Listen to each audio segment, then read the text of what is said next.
கர்மா என்றால் என்ன? ஒரு வாழ்க்கை கதை. ரவி ஒரு சாதாரண மனிதன். ஆனா அவன் ஒரு விஷயத்தை நம்ப மாட்டான். கர்மா என்றே ஒன்றில்லை. அவன் நினைப்பது. நாம என்ன பண்ணாலும் யாரும் பார்க்க மாட்டாங்க. அதனால் அவன் வாழ்க்கையில் சின்ன சின்ன தவறுகளை செய்ய ஆரம்பித்தான். பொய் பேசுவது, மற்றவர்களை ஏமாற்றுவது, தேவையில்லாமல் காயப்படுத்துவது. அவனுக்கு அது சாதாரணம். இதுதான் உலகம் நினைச்சான். ஒரு நாள் அவன் ஒரு நல்ல மனிதனை ஏமாற்றினான். அந்த மனிதன் அவனை பார்த்து சிரிச்சு சொன்னார், பரவாயில்லை, நீ இன்று செய்தது நாளை உன்னிடம் திரும்பும். ரவி சிரிச்சான். அப்படி ஒன்றும் நடக்காது. காலம் சென்றது. மெல்ல அவன் வாழ்க்கை மாற ஆரம்பிச்சது. வேலை போனது. நண்பர்கள் விட்டு போனார்கள். பணம் இல்லாம கஷ்டம். எதுவும் சரியா போகவில்லை. அவன் குழப்பமடைந்தான். ஏன் என்னோட வாழ்க்கை இப்படியா மாறுது? ஒரு நாள் அவன் சாலையில் விழுந்து காயமடைந்தான். அங்கேயே உதவி கேட்டு கிடந்தான்.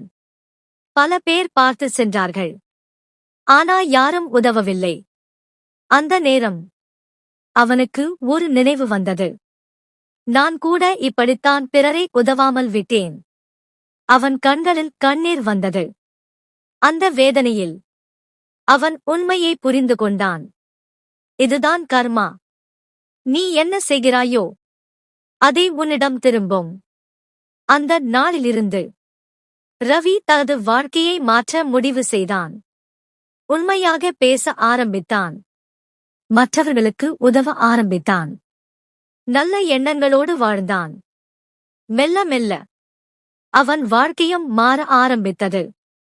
புதிய வேலை கிடைத்தது. நல்ல நண்பர்கள் வந்தார்கள். மனசு அமைதியாகியது. ஒரு நாள் அதே மனிதரை மீண்டும் சந்தித்தான். ரவி கண்ணீர் விட்டான். நீங்க சொன்னது உண்மைதான். கர்மா இருக்குது. அந்த மனிதன் சிரித்து சொன்னார், கர்மா என்பது தண்டனை அல்ல. அது ஒரு பாடம். நீ எப்படி விதைக்கிறாயோ அப்படிதான் அறுவடை கிடைக்கும். நினைவில் வைங்க.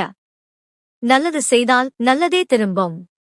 கெட்டது செய்தால் கெட்டதே திரும்பும். அதுதான் கர்மா. இந்த கதை உங்களுக்கு பிடித்திருந்தால் லைக் பண்ணுங்க. சப்ஸ்கிரைப் பண்ணி இன்னும் இப்படிப்பட்ட கதைகள் கேளுங்க. உங்கள் கருத்துக்களை சொல்லுங்க. நன்றி. வணக்கம்.